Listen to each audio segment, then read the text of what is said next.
Salam, hər kəs salamlayıram. Mən Abdullayeva Səadət biologiya müəllimiyim. Abituriyentlərin bugün keçirilən 12 iyul 2026-cı il tarixində ikinci şans imtahanına düşən sualların, biologiya suallarının izahını verəcəm. İlk öncə suallar haqqında öz fikrimi bildireyim. Suallar çox möhtəşəm suallar idi. O suallar həqiqətən həm incə məqamlara toxunulub, həm nisbətən çətin, ə, orta səviyyəli və asan suallar, yəni hər biri öz normasındaydı və sualları çox bəyəndim. Həqiqətən sualları hazırlayan insanların əməyinə sağlıq olsun. Suallarda hər şey çox qaydasındaydı, problemli suallarımız yox idi, çox şükür, hər şey qaydasındaydı. Gəlin indi deməli suallarla tanış olaq. Birinci sualda deyir ki, cədvələ əsasən yanlış ifadələri müəyyən edin. Baxırıq, cədvəldə X, Y, Z vəzlərini verib və hormonların çatışmazlığı zamanı əmələ gələn xəstəliklər verib bizə. Miksedema, akromeqaliya və şəkərli diabet. Biz bilirik ki, miksedema xəstəliyi qalxana bənzər vəzin funksiyasının hipofunksiyası zamanı, yəni funksiyasının azalması zamanı baş verən xəstəliyidir.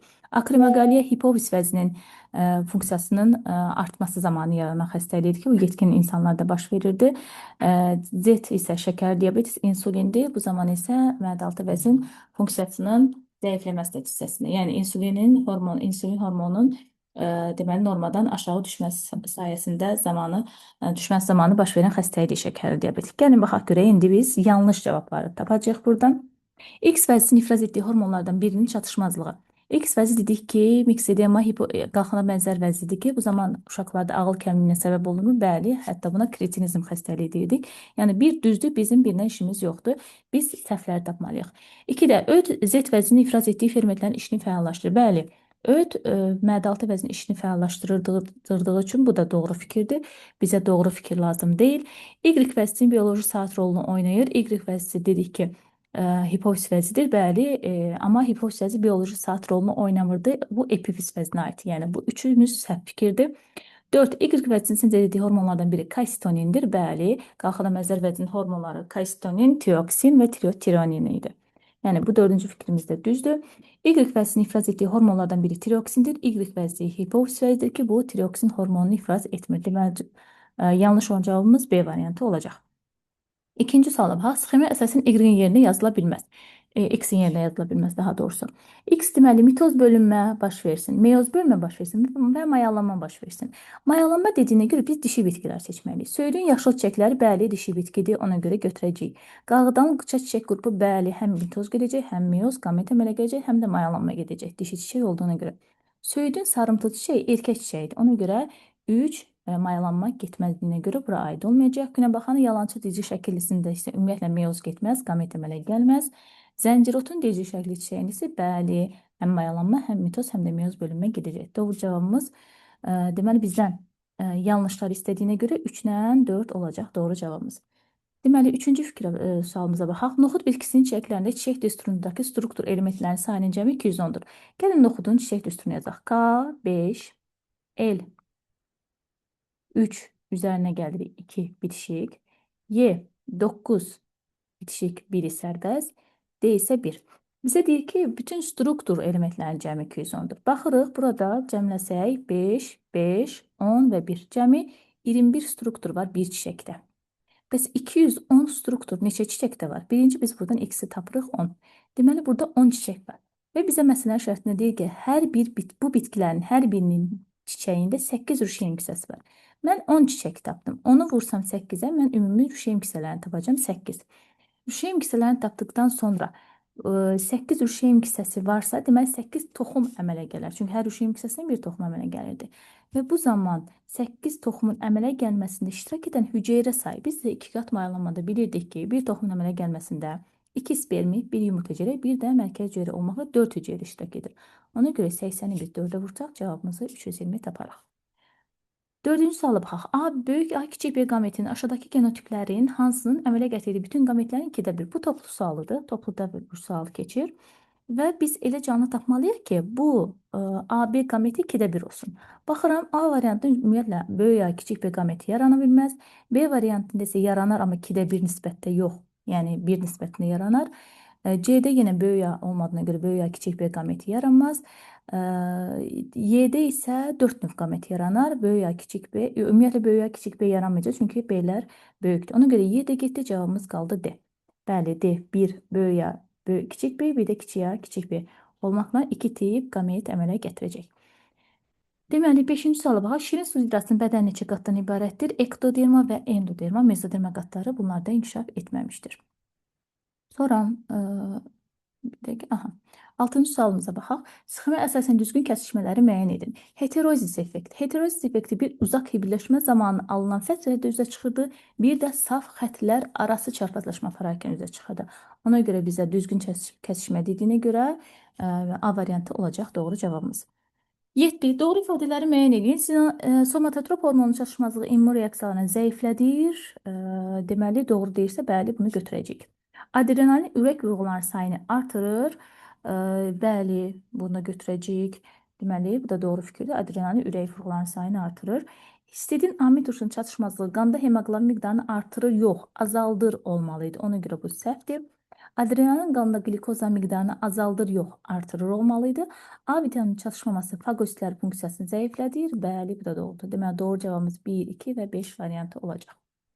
8. Acı alveollarından qazlar mübadiləsi zamanı aşağıdakılardan hansı baş verməz? Qazlar mübadiləsi nəfəs alma zamanı baş verirdi və bu zaman nəfəs alma zamanı aciyər kapilyarlarında venoz qanın arterial qana çevrilməsi baş verirdi. Aciyər kapilyarlarındakı qanda oksigenin miqdarı artırdı. Aciyər kapilyarlarındakı qanda karbon qazının miqdarı artmaz, əksinə azalır. Ona görə C variantı məhz baş verməz deyəcək. D-də oksigen alveollara keçirdimi? Bəli, aciyər kapilyarlarındakı qanda karbon qazının miqdarı azalırdımı? Bəli. 9-cu fikrə baxırıq, suala baxırıq daha doğrusu. 9. Aşağıdakı proseslərdən hansılar sağlam qadında hamiləliyin 3-cü ayın əvvəlində başlayaraq baş verəcək?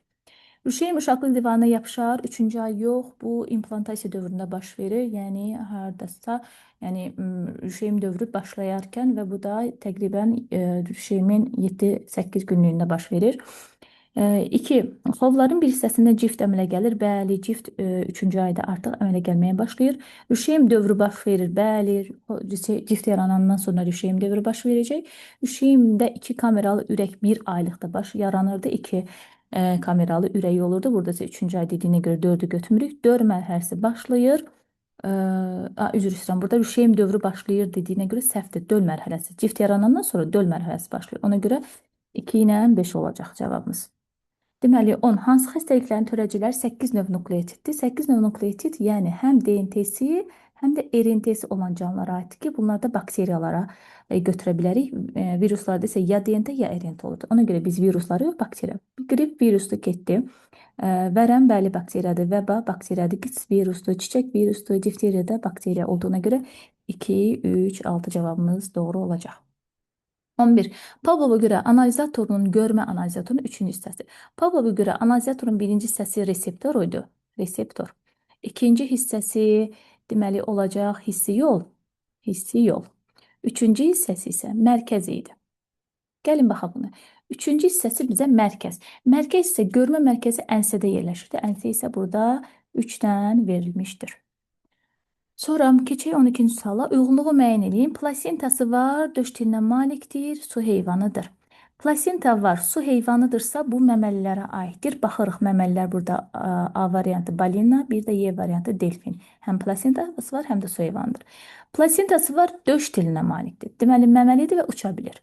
Baxırıq, burada yarasaya aiddir, 2-yə aid eləyəcəyik C-ni. Su heyvandır, döş tilinə malikdir. Bu isə quşlara aid olacaq. Burada hansı quş var baxaq. Pingvin var, B variant, B-də pingvin, bir də ördək D. Deməli, cavabımız 12-də nə oldu? 1, A, Y, 2, C, 3, B, D. Cavabımız C variantı. 13-ə baxırıq. Sxemə əsasən doğru kəsişmələri müəyyən edin. Öküz soliteri. Öküz soliterinin əsas sahibi insan, aralıq sahibi qaramaldır. Əsas və aralıq sahibləri onurğalı heyvanlardır. Bəli, doğru götürəcəyik. Geohelmitdir, xeyir, biohelmitdir, geohelmitlərə aid deyil. Əsas və aralıq sahibləri atmosfer havası ilə tənəffüsüdür, bəli. Aralıq sahibində törətdiyi xəstəlik teniarexoz, aralıq yox, əsas sahibinin törətdiyi xəstəlik teniarexozdur. Ona görə əsas sahibində, daha doğrusu yəni insanda törətdiyi xəstəlik teniarexoz adlanır. Ona görə doğru kəsişmə dediyinə görə 1, 3 cavabımız doğru olacaq. 14-də baxaq. Eyler-Venn diaqramına əsasən uyğunluğu müəyyən edin. Lobya toxum və buğda toxum. Taycıqlardakı yuvalarda toxum yerləşirsə, bu lobiyaya aiddir.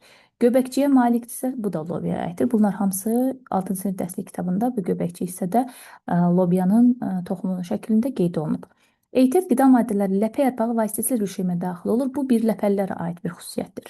Bitkinin əsas gövdəsi rüşeym tumurcuğundan inkişaf edir. Əsas gövdə rüşeym tumurcuğundan inkişaf edən hər ikisinə aid olacaq. Meyvəyanlığı toxum qabığı ilə bitişi isə buğdaya aid olacaq ki, bu da ancaq billəpəllərdən dən meyvənin xüsusiyyəti idi. Deməli, cavabımız oldu 1-də 1, 2, 2-yə 3, 6, daha doğrusu üzr istəyirəm, 3, 5, 3-ə də 4. Baxırıq elə cavabımız C variantı oldu. 15. Ulotrixdə hansı hüceyrələrin birləşməsindən ziqot əmələ gələr? Qametlərin birləşməsindən, qametlər isə 2 qamçılı idi.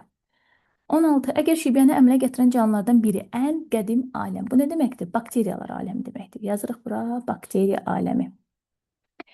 Olarsa, bakteriya varsa, o birisi də mütləq göbələk olmalıdır. Deməli, bakteriya və göbələkdən əmələ gəlir bu. Bakteriya və göbələkdən əmələ gəlir bu şibiyanın orqanizmi. Bizə deyir ki, bu şibiya hansı canlıların birgə yaşayışına əmələ gəlir? Hüceyrənin quruluşuna görə biri prokariot, digərisi ekariot olan canlıdır. Bəli, bakteriya prokariot, göbələk ekariotdur. 2. Xlorofili fotosintez edici membran üzərində yerləşən canlı ilə əsasən sporla çoxalan. Bəli, bakteriyalarda əsasən siyanobakteriya aid olurdu. Siyanobakteriyalardadır ki, xlorofil membran üzərində yerləşirdi. Bu da fikirdə doğrudur. Göbələk isə sporla çoxalan canlı olduğuna görə bu fikirdə düzdür. 3. Avtotrof yolla qidalanan çox hüceyrəli canlı ilə bütün növləri yalnız heterotrof yolla qidalanan aləm. Bakteriyaların çox hüceyrəli nümayəndəsi olmadığına görə bu yalnız səhv olacaq. Plazmidlərə malik canlı ilə xromatofora malik canlı, plazmidlərə malik canlı bakteriyadır, amma xromatofora malik canlı göbələk olmayacağına görə bu fikirdə səhvdir. Deməli, doğru cavabımız 16-da A variantı. 17. Euler-Venn diaqramına əsasən uyğunluğu müəyyən edin. 1, 2 və 3. Baxırıq. 1-dən ələyə bənzər borular, 2 ilə sadəcə ksilema boruları verilib. Ölü hüceyrələrdən təşkil olunan ksilema borulardır. Canlı hüceyrələrdən ələyə bənzər borulardır. Ötürücü toxuma hər ikisidir. Deməli, sonra baxaq. Əsasən qeyri-üzvü maddələr daşıyan ksilemadır. 4-ü bura yazıram. Gövdənin qabıq qatına rast gəlinən floemadır. Yarpaq damarlarına rast gələn isə hər ikisidir. Deməli, 1-ə 2, 5, 2-yə 1, 4, 3-ə də 3, 6, A variantı olacaq. Və qeyd edirəm ki, bu 17-ci sual səhv eləmirəmsə 2025-ci 24 ya 25-ci illərdə ikinci şansa düşmüş suallardandır. 18-ci suala baxaq. Uyğunluğu müəyyən edin. İnterfaza, profaza və anafaza. Hüceyrədə orqanoidlərin sayı artırsa, bu interfazadır. Bəli, deyildi, hüceyrə mərkəzi ikiləşirdi. Bölünmə və təllər yaranmağa başlayır, deyilsə profazaydı. DNT ikiləşir, interfazda DNT ikiləşirdi. C-ni də bura aid edəcəm. Xromosomlar sayı 2 dəfə artır. Anafazda xromosom sayı 2 dəfə artır. Çünki qütblərə xromatidlər və yaxud da ki, çəkiləndə anafazda xromosom sayı 2 dəfə artmış olurdu. Spirallaşır isə DNT-də DNT sapları spirallaşır profazada. Amma spiralları açılır desəydi biz burada telefazanı götürməli idik. Deməli, ona görə cavabımız oldu 1 AC, B, Y və D. Cavabımız B variantı. 19. Cədvəl əsasında sağlam qadında maylanmada bilavasitə iştirak edən qametlərdəki X və Y cins xromosomların sayını müəyyən edin. 3 dənə cift var. Gəlin çəkək. 3 dənə ciftimiz var. Və somatik hüceyrəsinin bir nüvəsindəki 23 xromosom müxtəlifliyi olan 4 sayı. Bu qız deməkdir.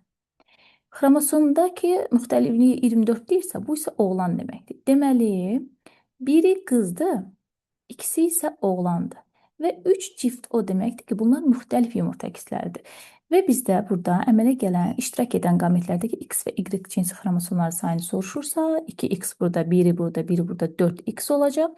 Y isə 2 dənə Y olmuş olacaq. Ona görə cavabımız D variantı. Deməli, 20. Amonyakı nitrit turşusuna qədər oksidləşdirən bakteriyalar nitrifikasiya bakteriyalardır ki, sadə sualdır. 21. İnsanın skeleti baş, gövdə və ətrafların skeletinə bölünür. Hansı bənddə bu skelet şöbələrinə aid olan sümüklər? Kəlləyə aid olacaq, fəqərə aid olmaz. Kəlləyə atçənə aid olar, gicgəh aid olar, fəqərə aid olmaz, qamışa. Deməli, bizdə B ilə C variantı qaldı. Gövdəyə aid olar. Gövdəyə kürək keşfağa aid olmaz, çünki bu ətraf skeletinə aiddir. Deməli, cavabımız C variantı oldu. Gövdəyə fəqərələr, ətrafları isə incik sümüklərə aid olmuş olacaq. 22. Xəstəliklər verib. Vəbal, leşmaniyoz, malyariya. Törəcilər və keçiricilər. Vəbanın törəciləri bakteriyalardır, keçiriciləri heyvanlar. Leşmaniyozun törəciləri də heyvan, keçiricisi də heyvan. Malyariyanın da yenə törəcisi də heyvan, keçiricisi də heyvan. İndi baxırıq. Bizə deyir ki, Y, N, K eyni aləmə aid olmaz və bizdən doğrunu istəyir. Baxıram, Y heyvandır, N heyvandır, K da heyvandır. Aid ola bilməz dediyinə görə səhvdə ola bilər. X və Y eyni aləmə aid olun. X bakteriya, Y heyvandır. Bəli, bunlar eyni aləmə aid ola bilməzlər. Ona görə cavab B variantı doğrudur. 23. Şəkildə göstərilən balıq üçün hansı? Bu xanı balığı göstərilib. Bel üzgəcləri 2 olduğundan bilirik ki, bu xanı balığıdır. Və bizə doğrunu soruşur. Gəlsəmə qapaqları olmur, səhvdir. Sümüklü balıqlarda gəlsəmə qapaqları olur. Qarın aortasında arterial qan olur, xeyir balıqlarda qarın aortasında venoz qan olur. Cüt üzgəclərin sayı tək üzgəclərin sayına bərabərdir. Bəli, 4-ün 4-ə nisbəti 4 dənə. Tək üzgəc 4 dənəsi cüt üzgəci olduğuna görə 3 fikir doğrudur. Onurğa sütun 4 şöbədən ibarətdir. Xeyir, 2 şöbə, quyruq və gövdə şöbəsindən ibarətdir. Ürək boşluğuna yalnız venoz qan olur. Bəli, balıqlarda ancaq ürəkdə bir növ qan, o da venoz qan olur. Gövdə fəqərələrinə qabırğalar birləşir. Bəli, bu fikirdə düzdür. Deməli, doğru cavabımız 3, 5, 6 olacaq. 24. Verilən canlılar üçün ortaq xüsusiyyətlər müəyyən edin.